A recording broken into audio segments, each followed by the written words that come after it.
주일날 좋은 아침입니다. 이렇게 오신 우리 성도님들 환영하고 감사합니다. 또 하나님께서 이 자리로 불러주시고 또 우리 이 생수교회와 또 오목사님 이렇게 귀한 초청으로 이 자리에 설 수 있는 것이 참 은혜입니다.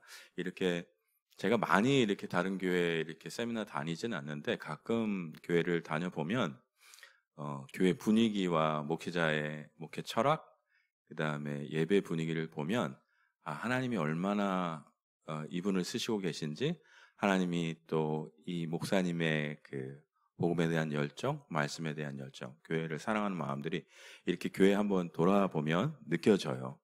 그러니까 오늘도 이렇게 예배를 드리는데, 자, 목사님이 사실 이제 우리가 찬양 인도도 다른 분들이 하면 좋지만 목사님이 찬양 인도하실 때 그 가사 하나하나 마음에 담으시는 모습, 기도할 때 담으시는 말씀의 모습, 그리고 선교 편지를 직접 읽어주시는 것도 참 인상적이었던 것 같아요. 많은 교회들이 그렇게까지 예배 중에 하지 않는데 그 선교사님들을 위한 그런 간절한 기도가 같이 하겠다는 마음에 하나님께서 이곳에 목사님을 통해서 귀한 목회 철학을 하나님께서 하나님의 말씀대로 실천하고 계시구나 하는 그런 감동이 있어서 저에겐 또 은혜가 되는 그런 시간입니다. 오늘 말씀의 주제가 어제부터 우리가 그 상처보다는 하나님의 은혜를 붙들자 이런 말. 오늘 설교 제목도 상처가 아닌 은혜를 붙들라 이런 말씀 제목입니다. 저를 어제 보신 분들은 알고 계시기도 하고 또 모르시는 분이 있을 것 같아 잠깐 소개를 하면, 저는 달라스에 있는 플라워 마운드 교회에서 잉글리시 미니스트리 사역을 하고 있는 김정섭 제이슨 킴 목사입니다. 그래서 달라스에서 6년째 살고 있고요. 그 교회에서 여러 가지 사역을 했었습니다. 뭐 부목사도 하고 칠드런 사역도 하고 가정 사역도 하고 상담 사역도 하고 행정 수석 부목사도 하고요. 여러모로 계속 섬겼던 교회입니다. 그래서 이렇게 여러분들 앞에 서 있지만 역시 저도 같은 하나님의 자녀이고 그리스도인임을 감사하게 생각합니다. 오늘 말씀을 나누기 전에 그 여러분들이 잘 들어보셨을진 모르겠지만 사람들이 예전에 어린 시절에 자라면서 받았던 상처나 때로는 마음의 고통, 때로는 육체적인 고통도 있죠.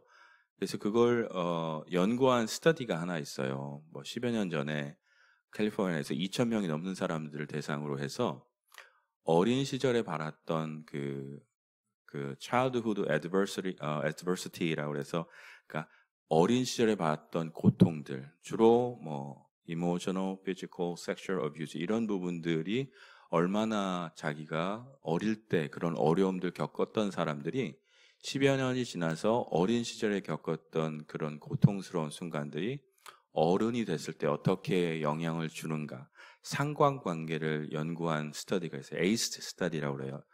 그래서 거기를 스터디 결론을 보면 이분들을 추적 조사해 보니까 어린 시절에 그런 어뷰즈 히스토리가 있는 분들일수록 우울증도 많고 뭐 조울증도 많고, 그리고 심지어 정신적인 문제뿐만 아니라 육체적으로 고혈압이나 당뇨나 이런 것에 다른 사람들보다 4배에서 10배까지.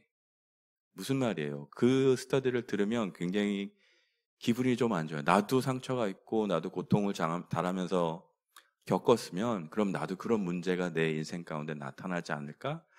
제가 아까 어떤 표현을 썼냐면 상관관계라고 했어요. 상관관계는 인과관계랑 달라요. cause and effect랑 다르고요. correlation이 있다고 그래요. 그러니까 연관성이 좀 있다는 스터디예요. 그렇지만 그냥 우연히 나타날 수 있는 것보다는 좀 더 확률은 높겠죠. 모든 사람이 어린 시절에 힘든 시절을 보냈다 그래서 그 사람이 나중에 우울증이 생기고 뭐 당뇨병이 생기고 이렇게 일대일 관계처럼 일어난다는 그런 뜻은 아니고요. 그런 가능성이 좀 더 많아질 수 있다는 스터디였어요. 그런데 그 스터디를 하면서 그 대상자들을 연구를 해보니까, 인터뷰를 해보니까 그분들 중에 어린 시절 여러 가지 어뷰즈를 당했던 그런 분들 중에도 그런 정신적인 어려움이나 육체적인 어려움을 당하지 않고 오히려 건강하게 성인 생활을 유지하는 분들도 있었다는 거예요. 그럼 희한하다. 주로 대세는 그렇게 어려움을 겪고 자라면 사람이 어려움 속에 또 많이 성격적으로 힘들어지거나 관계가 힘들어지거나 개인적으로 어려움이 어른이 돼서도 나타날 수 있다는 연관성이 있는 건 알겠는데, 근데 이분은 도대체 뭐 돌연변이냐 뭐냐. 그래서 그 연구를 하다 보니까 그런 분들 중에는 어려움을 겪었더라도 다시 회복하는 능력이 있다는 거예요. 그래서 한국의 서울대 심리학 교수가, 제가 이름은 기억이 안 나는데, 그걸 회복 탄력성이라는 거를 개념을 발견했어요. 그래서 지금 뭐 그건 교육학이나 사회학이나 그다음에 발달 심리학이나 이쪽에서 이렇게 들여다볼 때는 사람이 아무리 어려운 고통을 겪어도, 어뷰즈를 겪어도 이겨내고 다시 건강한 삶으로 살아나갈 수 있는 회복력이 인간에게 있다는 걸 보여주는 거예요. 근데 오늘 말씀을 보면 요셉이 등장합니다. 요셉은 바로 이런 회복 탄력성. 여러분들이 요셉의 인생을, 이 성경은 뭐 이 사이콜로지 심리학 책이 아니에요. 그렇지만 우리가 인간적으로 그냥 인간의 눈으로 들여다보면, 요셉의 인생을 쳐다보면 온갖 종류의 트라우마가 많죠. 어제 잠깐 트라우마 얘기도 했었는데, 온갖 종류의 17살 때 형제들에게 팔렸어요. 기억나시나요? 왜냐하면 자기가 꾼 꿈을, 그냥 형제들 앞에 자기가 막내인데, 베냐민이 아마 태어나기 전이었던 것 같죠. 자기의 볕단들이, 형들의 볕단들이 자기한테 절하고, 해와 달과 11별들이 자기한테 절을 한대요. 두 번째 꿈을 나눴던 형들이 질투와 분노가, 안 그래도 아버지가 야곱이 가장 사랑했던 아내가 누굽니까? 라헬이죠, 한국말로. 근데 14년을, 그죠? 자기 외삼촌한테 속아서 14년을 일해서 얻은 아내가 라헬이에요. 그 아이에서 난 아이가 요셉이고 나중에 벤자민이 나오죠. 그죠? 그러니까 얼마나 애지중지, 채색 옷을, 가장 좋은 옷을 이 요셉에만 익히고, 또 눈치 없는 요셉이 어린 나이에 형들한테 이 꿈을, 무슨 말이냐면 형들이, 아버지가 자기한테 다 굴복하고 절을 한다는 거예요. 근데 요셉도 그 꿈의 의미를 몰랐어요. 그리고 아버지도 몰랐어요. 형들은 도대체 몰랐죠. 그러니까 미움을 받다가, 형들한테 너무너무 미움을 받다가 결국은 미디안 그 상인에게 은 20을 주고 팔려버려요. 여러분 생각해보세요. 17 티네이저잖아요. 지금 여기 나이로 하면 막 10학년, 11학년 이 정도. 그런 아이들이 말도 안 통하는, 애굽은 이집션이잖아요. 이집트 말을 쓰는 남의 나라에 말도 안 통하는 노예로 팔린 거예요. 노예로 막고 막노동하고 그러다 인정을 받아서 보디발의 집에서 청지기 역할까지 한 데까지 올라갔어요. 근데 한번 생각해요. 성경은 그 초점에, 그 고통에, 어뷰즈의 초점을 안 맞춰요. 그런데 성경을 자세히 따라가다 보면 요셉은 그리고 나서 어떻게 돼요? 그 주인의 아내를 강간하려다 걸린 사람으로, 강간범으로 잡혀서 감옥에 갇혀버리죠. 사람이 얼마나 인생으로 밑바닥까지 떨어질 수 있는지 끝까지 경험한 사람이에요. 그리고 꿈을 해석을 해주고 누구는 잘 풀려났는데 자기는 아직까지도 감옥에서 계속 그렇게 시간을 보냅니다. 생각해보면 제가 상담 일을 하는 상담 목사이기도 합니다. 진단을 하는 사람 입장에서 보면 요셉은 아마 노예한테 팔려서 맞은 것도 어뷰즈고, 트라우마죠, 트라우마. 피지컬 트라우마, 이모셔널 트라우마. 사람들한테 억울하게 누명을 쓰고 감옥에 갇힌 것도 트라우마죠. 잘 먹었겠습니까, 이 사람이? 노예 생활을 하면서 감옥에 갇히면서 엄청난 고통을, 육체적인 고통을 당했을 거예요. 그리고 정서적으로는 어땠을까요? 요셉이 형들한테, 자기들 피 붙이잖아요, 배가 달라도. 피 붙인 형제들한테 거의 죽을 뻔하다가 겨우겨우 살아서 노예로 팔려와요. 그 배신감만 어떻겠어요? 잠을 못 잘 정도로 힘들었을 것 같아요. 지금 말하는 PTSD를 충분히 진단하고도 남는 사람이었다는 거예요. 그런데 성경은 따라가다 보면 거기에 요셉의 고통의 초점이 있지 않아요. 하나님이 하시는 일에 대한 초점이 있어요. 그거 아세요?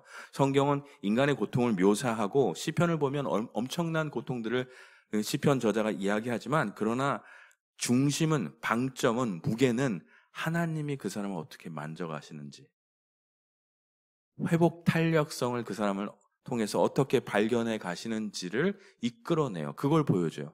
그리고 군데군데 말씀에 우리 읽지 않았지만 요셉에게 하나님이 함께 하셔서 형통하게 하셨다고 그랬어요. 오해하지 마세요. 성경의 형통의 개념은 이 사람이 돈을 잘 벌리고 성공해서 항상 잘 나가는 게 형통이 아니에요. 노예로 있으면서 남의 밑에서 일을 하고 그때도 하나님이 요셉과 함께 하셔서 형통했다고 표현하고 있어요. 잘 안 될 때도. 근데 하나님이 요셉과 함께 하심으로 계속 길을 걸어갑니다. 어려운 길을. 그게 13년이 걸렸어요. 요셉이 국무총리가 애굽의 총리가 되는 데까지는 13년이 걸렸어요. 또 잠깐 한번 그냥 그 성경에 한번 들어가 보는 거예요. 성경을 들어가 보면 어떻게 상처가 아니라 하나님의 은혜가 어떻게 그 회복 탄력성이 이 요셉이 어떻게 발견되는지를 볼 수 있어요. 오늘 본문은 여러분이 잘 아시는 것처럼 이 형들은 아마 요셉이 팔려가서 죽었거나 어디 노예 갔거나 그리고 아버지한테 거짓말을 했죠. 짐승들한테 잡혀 물려 죽었다고. 아버지는 몇 날을 울면서 애통했는데 가장 사랑하던 요셉이 죽었다고 생각을 했겠죠. 근데 히브리 땅에 기근이 들어요. 그래갖고 곡식이 먹을 것이 없으니까 애굽으로 올라와서 지금 곡식을 달라고 간청을 했는데 그때 요셉이 형들을 보고 알았어요.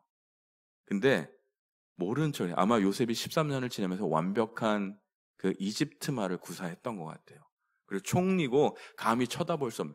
그런데 요셉 앞에 와서 이 지금 국무총리가 되어 있는 애굽의 국무총리가 되어 있는 요셉 앞에서 형들이 모리를 조아려도 그 꿈대로 이루어져요. 그때 요셉이 그 성경에 딱 한 절이 나와요. 42장 9절에 보면 요셉이 그 꿈을 기억하였더라 이런 표현이 나와요. 요셉은 와우 이거 뭐예요 하나님? 나는 13년 동안 이렇게 죽을 지경으로 고생을 했는데 내 원수처럼 이렇게 나와 있는 형들이 내 앞에서 당신이 나에게 보여줬던 그 어린 시절의 그 꿈처럼 나한테 절을 하고 있어요. 근데 요셉이 거기서 아는 체를 안 해요. 내가 요셉입니다. 근데 자기 마음은 힘들었겠죠. 모르겠어요. 요셉이 트라우마가 있어가지고 막 그런 그 악몽을 꾸기도 하고 형들에 대한 복수심을 가지고 있었을지도 모르겠어요. 감옥에 갇히면서 보디발의 집에 있으면서 그렇게 열심히 일할 때 내 아버지 집에 있었으면 난 채색 옷 입고 잘 나갔을 텐데 얼마나 집을 그리워했을까요?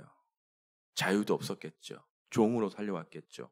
말도 안 통하고 우리가 이민 생활 하다 보면 얼마나 이 문화 차이를 많이 느껴요. 인종차별도 많이 느끼고. 요셉은 더 했을 거예요.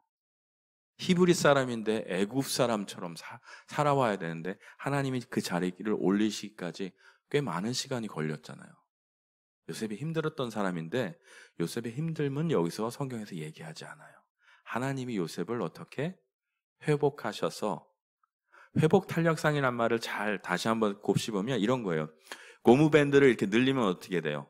늘어나죠. 고무밴드가 아주 작은 게 아니면 웬만큼 늘어나도 고무밴드는 끊어지지 않아요. 그리고 나서 그 이 긴장을 좀 탄력성 있게 이렇게 쭉 늘어나는데 긴장이 되어 있죠. 힘이 들어가 있죠. 근데 이렇게 천천히 다시 들어가면 원상태로 돌아가요. 그게 회복 탄력성이에요. 무슨 말이냐면 사람이 어려운 일을 당할 때는 나에게 심리적인 부분, 육체적인 부분, 뭐 직업적인 부분, 관계 부분을 스트레치를 해야 돼. 힘들어요. 안 당해본 일이라 너무너무 힘들어요. 그런데 그 시간을 잘 지나가면서 이 힘듦을 견뎌내는 능력이 생겨요. 하나님은 우리에게 그런 능력을 선사하세요. 고통을 통해서. 그리고 나서 위기가 지나면 다시 이렇게 내 마음이 좀 회복이 돼요.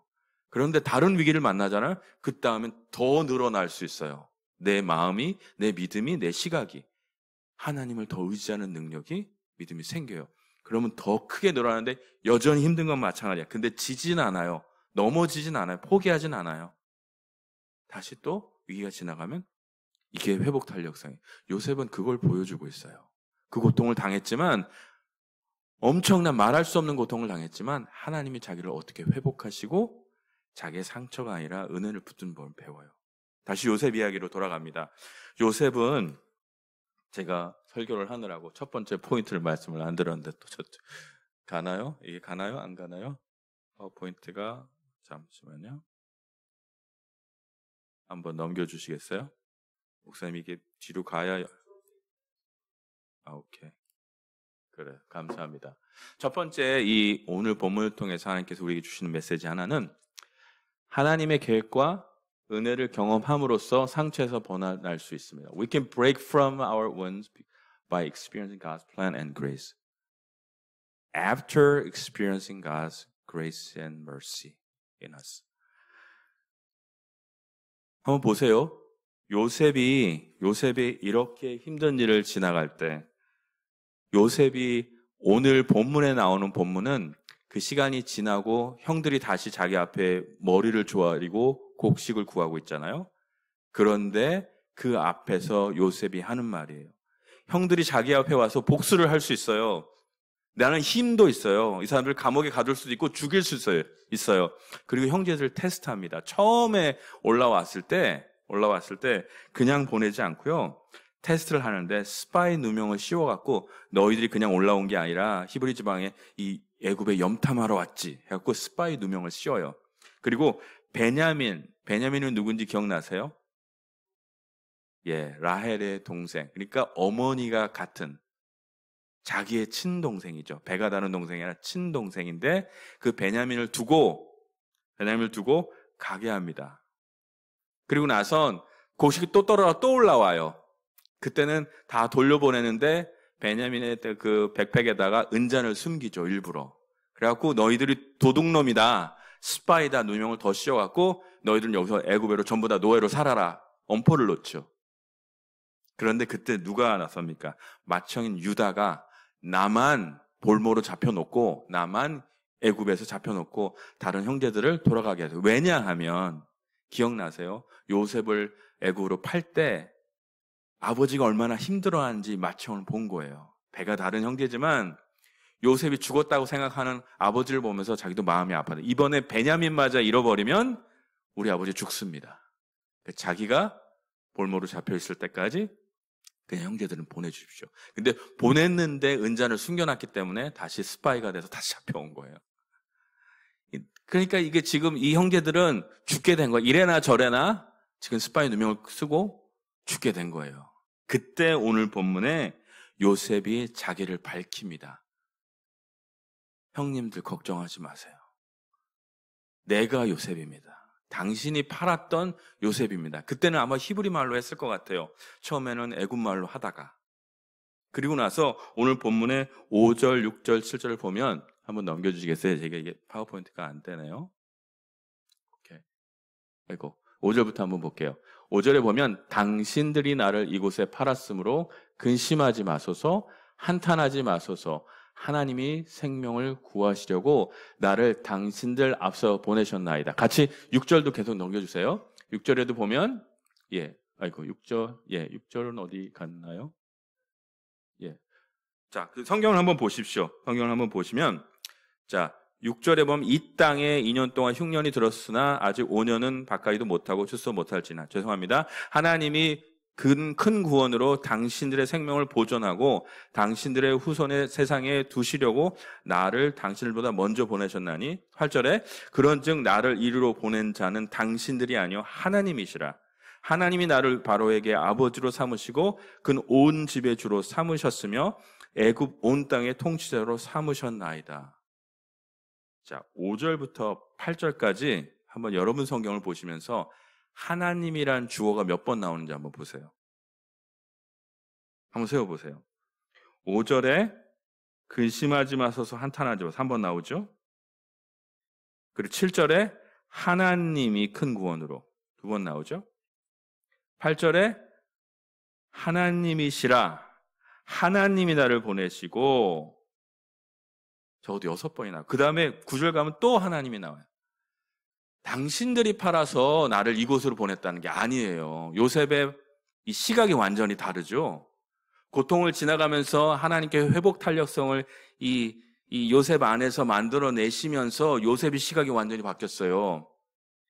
형들을 봤을 때 이건 하나님이 하신 일이라는 걸 직감한 거예요.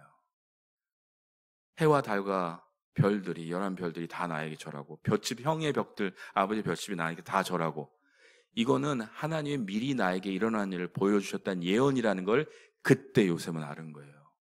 당신들이 팔아서 내가 노예가 된 게 아니고 당신들이 팔아서 내가 여기 서 있는 게 아니라 하나님이 나를 일부러 보내셔서 이스라엘 민족을 구원하려고 미리 계획하셔서 나를 이 자리에 보냈다는 거예요. 당신들이 아니라는 거예요. 근데 희한하지 않습니까?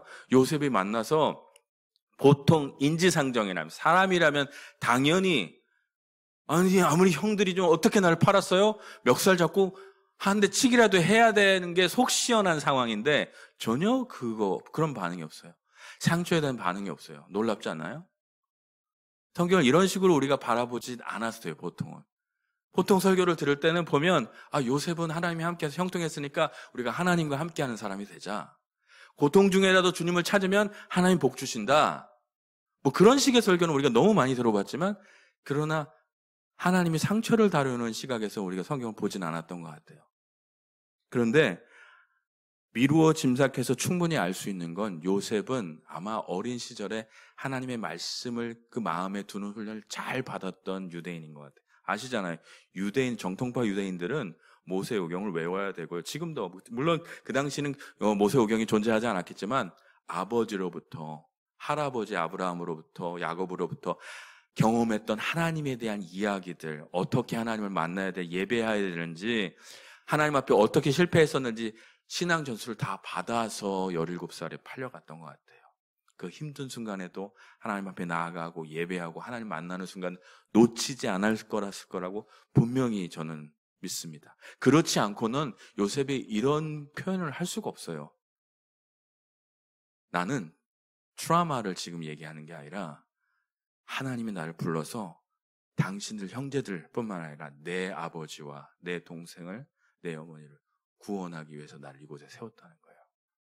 재미난 것은 다시 한번 5절, 7절, 8절을 보면 하나님이라고 하면서 다 동사형을 써요. 5절 마지막 절에도 당신들보다 먼저 보내셨나이다.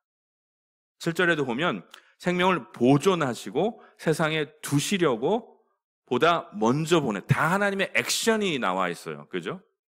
그리고 8절에도 보면 이리로 보내시는 이는 보냈다는 것도 하나님이고 그 다음에 8절에도 바로에게 아버지로 삼으시고 또 주로 삼으시고 통치자로 하나님이 나를 여기까지 이렇게 이끄셨다는 거예요. 근데 진짜 맞아요. 왜냐하면 요셉이 꿈을 꾸는 은사를 받았잖아요. 꿈을 해석하는 해몽의 은사를 받았잖아요. 왕의 꿈을 해석하고 갑자기 저 밑바닥에 확 올라왔잖아요. 자기가 한 일이 아니에요. 자기가 한 일이 아니에요. 우리의 고통을 해석하는 능력이 달라져야 돼요. 상처를 회복한다는 거는, 상처를 치유한다는 거는 하나님이 나를 어떻게 이끌어 가시고 하나님이 나를 어떻게 은혜롭게 내 삶을 주장하시는지 경험했을 때 상처보다 큰 하나님을 발견하는 거예요.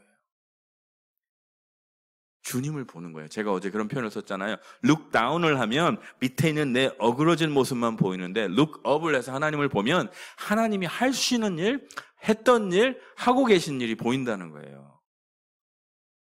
그런 찬양이 있죠. 우리가 보이지 않을 때, 우리가 하나님이 일하지 않는 것 같을 때 하나님이 일하고 계시고 하나님이 보이지 않을 때도 God is working. He is still working. 요셉에게 그렇게 역사하셨던 하나님이 그렇게 요셉을 회복하신 거예요. 요셉은 상처를 많이 받은 사람, 고통을 많이, 온갖 종류의 트라우마를 받은 사람이지만 그건 보이지 않고요. 하나님의 계획과 은혜 가운데 이 상처가 나타나지 않아요. 사람들이 저한테 와서 얘기하는 부분이 있어요. 저한테 많은 분들이 상담을 받는데 용서하는 게 성경에서도 용서라는데 용서가 안 돼요. 용서 우리 못해요. 솔직히 우리 안에 용서할 능력이 없어요. 요셉이 의지적으로 용서해야지 막 이렇게 해서 용서가 된 게 아니에요. 내가 용서할 수 없는데 주님이 하시는 일을 발견하고 주님이 하시는 일이 너무 크니까 그 은혜가 내 마음에 밀려오니까 형들에게 복수할 필요가 없는 거예요. 이건 형들뿐만 아니라 나와 내 가족과, 여러분 그거 아셔요? 이 구약 전체 역사를 크게 조금 더 보면, 확대해서 보면 요 사건, 요셉이 팔려간 사건 때문에 이스라엘 민족이, 이 선민인 이스라엘 민족이 보존이 돼요. 그리고 나서 애굽에 들어가 400년 동안이죠. 거기서 살면서 바로 왕이 바뀌어서 뭐 왕이 박해를 하는 시절이 있지만 여기서 몇백만 명으로 이 인구가 늘어나요. 인큐베이터 역할을 했다고요. 애굽에서. 그리고 나서 출애굽을 하죠. 그러니까 하나님의 원대한 계획은 요셉을 통해서 이미 시작하신 거예요. 이 민족을 보존하기 위해서 그러니까 아브라함의 가족, 야곱의 가족만 보존하는 게 아니라 이스라엘 민족을 보존하기 위해서 요셉을 애굽으로 팔려가게 허락하신 거예요. 형들이 바랐지만 하나님의 계획 속에 다 있었던 것이에요. 큰 픽처로 보면, 통시적으로 보면 이건 하나님의 놀라운 계획이에요. 요셉은 처음에 그걸 몰랐겠죠. 고통만 보였겠죠. 다시 한번 강조하지만 하나님의 계획과 은혜를 경험함으로써만 상처에서 벗어날 수 있습니다. 예. 그러면 좀 실제적으로 들어가서 우리가 말씀의 원리는 알겠어요. 근데 제가 약간 오늘은 심리학적인 설교도 살짝 할게요. 다른 목사님들이 하지 않는 설교긴 한데 여러분들이 가정 안에서 여러 가지 상처를 받았거나 자라나면서 업브링잉 될 때 부모님이나 다른 가족, 형제들한테 받은 상처가 있는데 그 상처 때문에 우리 안에 성인아이란 말 많이 들어보셨나요? adult child란 말. adult child는 뭐냐면 여러분이 몸은 biologically grown up 됐어요. 다 자랐어요. 그런데 정서적으로 사람들한테 반응하는 방식이 아직도 어린아이 같은 거예요. 쉬이 화내거나 사람들 관계에서 쉽게 상처받거나 자기가 원하는 것만 어린아이처럼 요구한다거나 다른 사람이랑 커뮤니케이션이 잘 안 된다거나 우리들은 어느 정도 사람들이 조금씩은 이 성인아이의 기질이 있어요. 그리고 부부생활을 오래 하다 보면 그 성인아이가 나와요. 싸울 때 나와요. 주로 갈등 상황에서 나와요. 그래서 이런 표현도 가끔 제가 부부 상담을 하면 쓰는데 부부가 이렇게 둘이 누워 있죠. 침대에 잘 때. 근데 거기에 4사람이 누워 있어요. 무슨 말이냐면 내 남편인 내 안에 감춰져 있는 성인 아이가 내 속 뒤에 어딘가 숨어져 있고요. 아내도 본인도 본인의 성인 아이. 그러니까 4사람이 침대에 누워 있어요. 근데 그게 화가 나거나 갈등 상황이 되면 그 성인이가 나와서 성인 아이까지 싸워지니 엉망진창이 되는 거죠. 상처 주고. 예를 하나 들어드릴게요. 저는 그 아버님이 좀 개인적인 얘기라 내가 상담했던 얘기를 할 수가 없어서 개인적인 얘기를 해드릴게요. 저는 아버님이 그 29년생이시고 지금은 돌아가셨습니다. 제가 오래전에 벌써 94년도에 한참 되셨죠. 66세 이 정도에 돌아가셨다. 어머님은 1931년생이셔서 어머님도 65세 정도에 돌아가셨어요. 일찍 돌아가셨죠. 그러니까 저는 20대에 부모님을 다 잃었어요. 그리고 저는 5남매 중에 막내니까 큰형님이 저랑 17년 차이가 나는데 차이가 참 많이 납니다. 그러다 보니까 어머님이 저를 40에 낳으셨는데 늦둥이 정말 안 낳으려다가 늦게 태어난, 그렇죠? 그래서 바로 위에 형님이 저랑 7살 차이가 나는데 참 아버님이 좀 힘드실 때 나와서 저는 이렇게 대접받고 자란 막내가 아니었어요. 위에 형님이 아버지가 좀 직장생활 잘 하실 때 형님이 오히려 장난감도 더 좋은 거 사주고 그리고 형님이 저를 엄청 질투했어요. 구박받고 많이 살았습니다. 근데 저의 성인 아이 기질은 어떤 거였냐면 조용한 아이예요. 원래 좀 조용하기도 하고 내성적이기도 했었습니다. 그러다 보니까 저희 위에 형님은 성질이 불 같아요. 좀 상스러운 말로 지랄 같아요. 근데 그 형님은 참 아직도 믿음이 없어요. 그런데 지금도 통하고 잘 지냅니다. 그런데 어린 시절에는 너무 힘들었어요. 그러니까 자기가 마음에 안 들거나 자기의 권위를 도전하는 조금만이라 반항하면 저를 두드러 팼어요. 엄마 안 보낼 때. 엄청 많이 맞았어요. 그리고 저는 차이가 많으니까 큰형님은 저를 손을 못 대요. 너무 어리잖아요. 그러니까 큰형님이 저를 대학 축제 때 74학번인데 대학 축제 때 데려가면 제가 아들인 줄 알았대요. 그러니까 거의 아들처럼. 그런데 그 위에 형님은 목회자이신데 우리 둘째 형님이죠. 둘째 형님 셋째인데 둘째 형님이에요. 근데 이제 바로 위에 형님과 둘째 형님이 저를 많이 이제 디스플린을 하셨죠. 훈육을. 그러니까 어머니한테 말투가 10살 때 괜히 대드는 말투로 얘기했다가 야구방망이로 나가서 15대 맞아. 그럼 여기 멍이 시퍼렇게 들죠. 그러니까 아버지 어머니가 훈육 안 해도 형들이 저를 훈육하고, 지금 말로 하면 어뷰즈인데, 그죠? 그런데 전 그것보다는 형들한테 뭐 상처를 받아 이런 거 생각은 별로 없고요. 아버님이 유교 집안에 자라고 그 전통적인 그 우리 어르신들 세대에 절대로 나는 사랑한다, 아들과 시간 한번 보내본 적이 없어요. 사랑한다는 표현 한번 해본 적이, 늘 지적질만 하시고 식사 습관, 그러니까 야단만 칠 줄 알아요. 그리고 술을 너무 많이 드셔서 술만 먹으면 엄마도 힘들고, 저는 아버님이 술 먹고 들어와서 아무리 기분 좋게 술 먹고 들어와도 들어오면 긴장을 하고 항상 마음이 힘들었던 것 같아요. 그래서 큰 소리가 나면 엄마한테 뭐라고 하나, 엄마에게 손찌검을 하거나 저에게 손찌검을 하고 했었어요. 고3 때는, 그때는 등치가 컸으니까 아버지가 술을 먹고 들어오시면 엄마를 보호해야 되니까 한번 엄마를 보호하려고 중간에 막다가 제가 맞았어요. 그래서 좀 그런 부분에서 상처가 좀 있어요. 근데 그 아버님이 암에 걸리셔서 나중에 돌아가셔서 20대 초반에, 94년도니까 제가 23살 때, 만 23살 때, 군대에 있을 때 돌아가셨는데, 저랑 아버님이랑 관계 회복을 할 만한 여지가 저에게는 없어요. 저는 그게 너무 슬펐어요. 다른 사람들은 좀 성인이 되면서 아버지랑 대화도 하려고 하는데, 아버지는 그런 것도 몰랐고요. 그냥 먹고 살기 힘들었고, 정년퇴직이 아니라 지금 말로 말하면 뭐 IMF 때처럼 갑자기 파이어 당해갖고 명퇴도 아니고 퇴직금 대표 회사에서 쫓겨나셔서 근근하게 어머님이 여러 가지를 하면서 가정을 돌보야 했었어요. 사실 저는 아버지가 너무 미웠어요. 저에게 좋은 아버지상은 없었어요. 유일한 기억이, 어디 저희가 서울 살았는데 경기도에 밤 따러 간다고 저를 한번 데리고 간 적이 있어요. 제가 기억하는 가장 아버지랑 좋았던 기억은 그날 산에 가서 아버지는 나무에 가서 밤 따고 저는 밤 죽고 말도 한마디 안 하고 밥 한 끼 먹었던 그 기억밖에 없어요. 그게 유일하게 아버지에 대한 좋은 기억이에요. 나머지 기억은 너무 갖고 싶지 않았던 기억이었어요. 저는 그래서 형한테 눌려요. 아버지한테 눌려요. 막내니까 힘이 없잖아요. 제가 제가 나름대로 이 성인아 기질을 가졌던 건, 이렇게 발전시켰던 건 조용한 사람으로 살아야 돼요. 그래서 조용한 아이예요. 책에 보면 그 조용한 아이라는 캐릭터가 성인 아이로 있어요. Silent Child예요.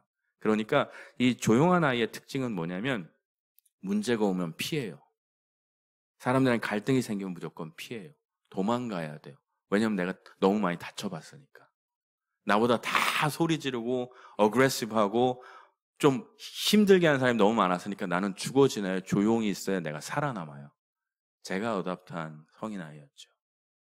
근데 어른이 돼서 저희 아들이 셋을 키웠거든요. 아들 셋을 연년생으로 낳아서 유학 오자마자 힘들게 키웠는데, 저는 제가 다른 사람한테 소리를 지를 거라고 생각 안 했어요. 근데 아들이 2-3살 되고 하니까 애들이 말을 안 듣잖아요. 근데 이게 나도 모르는 화가 확 올라오더라고요. 아들한테 소리 지를 모습을 보면서 아들한테 하는 모습은 아버지의 모습이 제 안에 있는 거예요. 깜짝 놀랐어요. 깜짝 놀랐어요. 아, 이런 게 내 모습이었구나. 반대로요. 저희 형님은 이 반항아, 또 다른 성인아이 기질이었어요. 아이러니하게 저희 형님은 이 앵거 컨트롤이 안 돼요. 그러니까 자기의 분노를 잘 참지를 못했어요. 그러니까 티네이저 때 사고를 많이 쳤고 학교에도 어머님 아버님 많이, 경찰서도 막 들락날락 할 정도로 형님이 사고를 많이 치고 다녔어요. 근데 아이러니하게 저는 조용하게 모범생으로 잘 자라고 있는데 저한테는 어텐션이 안 와요. 형은 계속 사고를 치니까 형한테는 부모의 어텐션이 계속. 그리고 제가 태어나기 전까지는 형이 막내였잖아요. 사고를 쳐야 어텐션을 받는 그런 사람, 그런 캐릭터였어요. 그 형님은 안타깝게도 본인이 결혼해서 그 모습 그대로, 반항아 기질 그대로, 화를 참지 못하는 그 모습 그대로 부부 생활을 하다 보니까 결혼 생활이 참 많이 힘들어졌어요.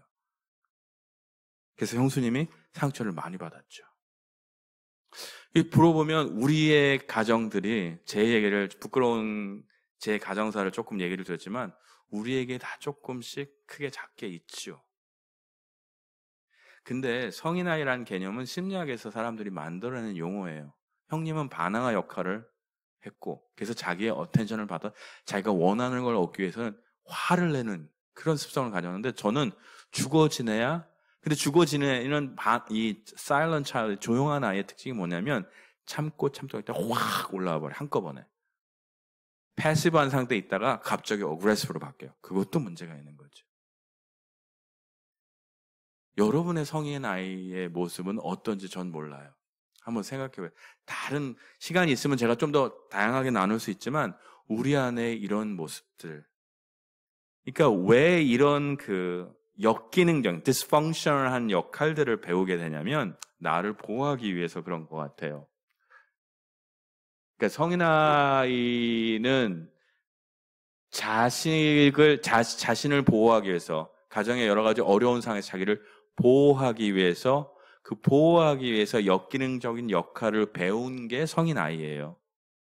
그런데 엄밀하게 따지면 그 역기능적 모습도 다른 사람에게 따르게 또 상처를 주는 모습이 되잖아요. 죄가 돼요. 두 번째는 이 성인 아이는 아직도 해결되지 않은 어린 시절 문제 상처를 안고 있지만 과거에 해결하지 못한 가족들에 대한 감정 때문에 현재 관계에서 감정을 통제하지 못하는 성격을 만들어내요. 그러니까 저 같은 경우는 제가 조용한 아이라고 있었지만 갑자기 이게 울분이 차 있다가 버럭 화를 내는 경우가 있고요. 형님 같은 경우는 자기가 늘 화를 포출해야 사람들이 자기 얘기를 듣는다고 생각하니까 결혼 생활을 해서 어른이 됐어도 그렇게 하는 거예요. 근데 어떻게 해요? 자꾸 관계가 망가지잖아요. 성인 아이는 우리의 가족 관계, 부모 자녀, 아니면 사회 관계에도 다른 데미지를 주게 돼 있어요. 자, 그러면 어떻게 해야 됩니까? 우리가 그런 것이 우리 안에 있다는 건 알겠어요. 사람마다 다 다른 모양이지만 우리 안에 성인의 아이가 있고 상처 때문에 내가 잘못 어답트한 디스펑셔널한 역할이 있어요. 그게 성인 아이인데 우리 안에 조금씩 있어요. 그럼 우리는 어떻게 해야 돼요? 자, 말씀에 어떻게 나오냐면 야고보서 5장 16절 한국어 읽어볼까요? 시작. 그러므로 너희는 죄를 서로 고백하며 병이 낫기를 위하여 서로 기도하라. 의인의 간구는 역사하는 힘이 큼이니라. 여러분들이 그 병 낫기를 위해서 간구하라. 공동체에서 우리가 중보하면서 병 낫기를 위해서 간구하라는 표현을 많이 씁니다. 그런데 말씀을 잘 살펴보니까 이상한 표현이 나와요. 죄를 서로 고백하며. 여러분들 공동체의 목장에 모였을 때 우리가 서로 죄를 고백하나요? 어렵지요. 그게 뭐 우리가 저기 카톨릭처럼 신부님께 가서 고해성사를 하는 건 아니잖아요. 우리가 죄를 고백하는 시간들은 보통 우리가 주님과 1대1로 있을 때, 주님과 1대1로 마주할 때, 기도할 때 죄를 고백하죠. 근데 이상한 표현이 나와. 죄를 고백하. 이걸 조금 현대적으로 바꾸면 내 아픔을 사람들 앞에 내가 죄를 지었던 것도 고백하면 더 좋고요. 그리고 내가 죄로 인해서 받았던 상처를 사람들 앞에 드러내라는 뜻이에요. 그러면서 동시에 같이 너를 죄를 고백하며 같이 일어나는 일이에요. 병이 낫기를 위해서 기도하래요. 교회에서는 제가 이런 모델을 잘 못 찾았어요. 한국 교회에서는 특히 우리가 이런 문제를 드러내는 것에 대한 비밀 보장이 일단 잘 안 되고요. 기도 제목이라거나 그런 경험 있으세요? 기도 제목이라고 나의 아픔을 얘기했는데 그 사람이 다른 사람한테 그걸 자꾸 얘기하고 소문이 돈다거나 오해를 산다거나 나를 판단한다거나 그래서 나의 약점, 나의 고통을 내어놓는 게 힘들어요.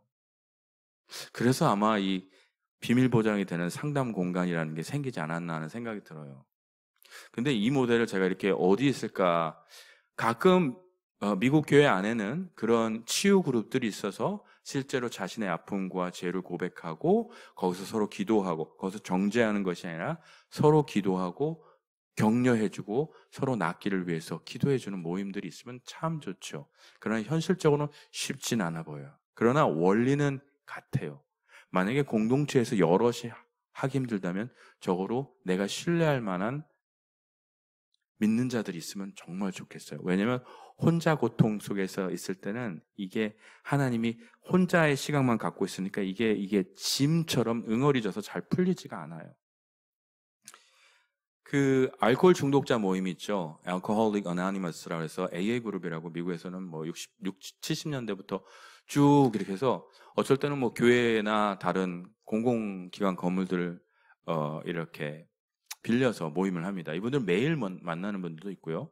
근데 영화 같은 데서 보시면 알코올 중독자 모임에서 뭘 하는지 아세요? 죄를 고백해요. 아이러니하게. 그리고 거기에 크리스천들이 있으면 죄를 고백하고 기도합니다. 그분들이 근데 거기에는요, 전문가들이 없어요.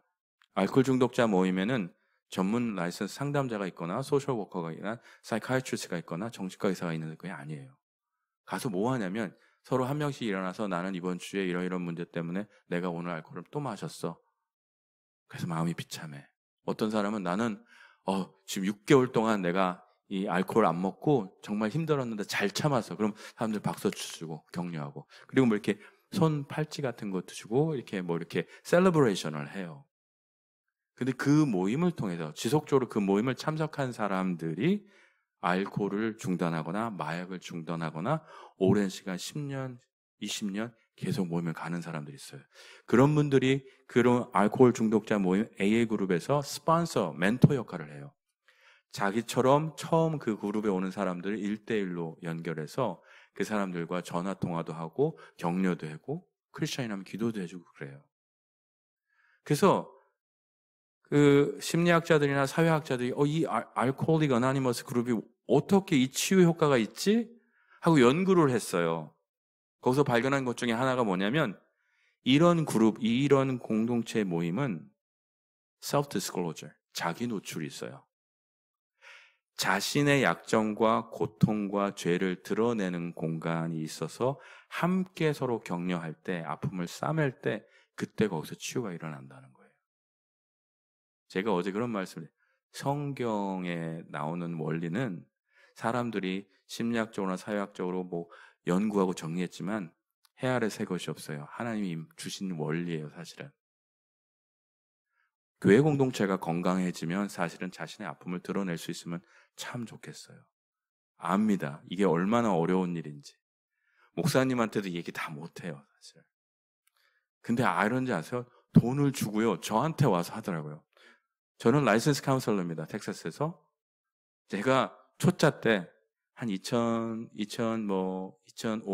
7년 인턴 할 때 카운셀러 일하면 사람들이 와서 저희가 얼마나 경험이 있겠어요. 들어주는 일을 제일 많이 하거든요. 그 질문해드리고 가끔 진단해드리고 가끔 생각이 나면 조언을 해드리는데 어떤 분이 와요. 그럼 어떤 분들은 막 얘기를 하면서 우시잖아요. 근데 다른 사람, 가족들한테도 한 번도 하지 않았던 얘기들을 1시간 안에 저한테 다 쏟아내요. 저는 반응해드리고 격려해드리고 또 상담도 하니까 제가 허그는 못해요. 그런 어떤 분 기독교인분, 그리스도인들은 제가 기도를 해드려요. 근데 거기다 딱 80%를 놓고 가서 캐시로. 제가 이 돈을 받아야 되는지 초반 때는 너무 마음이 guilty feeling이 있었어요. 이거 그때 들어지기만 했는데 이게 받아도 되나. 근데 그분이 뭐라고 그러냐면 들어주셔서 감사합니다. 다음에 또 올게요. 그리고 나서 이제 들어드리면 제 머릿속에서는 이분이 어떻게 고난을 당했는지, 어떤 문제가 있는지, 나중에 조언은 나중에 해요. 듣는 일을 처음 많이 하는데, 근데 그런 공간에 돈 내고 오는 이유가 뭐예요? 고백할 데가 없어요. 원래는 여러분이 제가 이 목회 pastoral care, 그러니까 목회 상담학의 역사를 좀 연구한 적이 있어요. 마틴 루터나 이 종교 개혁가들도 편지를 다 읽어보면 이 영적인 케어할 때 죄로 고백하는 일, 기도하는 일이 이 pastoral care 이 역사 안에도 다 이미 들어와 있어요. 이게 nothing new under the sun. 새 아래 새 것이 없어요. 우리의 약점과 죄악을 고백하는 일로 공동체가 함께 할 때 서로 감싸 안을 수 있는 거예요. 그게 소문이 되고 막 비난하고 정죄하면 안 되지만 그것을 감싸 안는 것이 그리스도인의 공동체라는 거예요.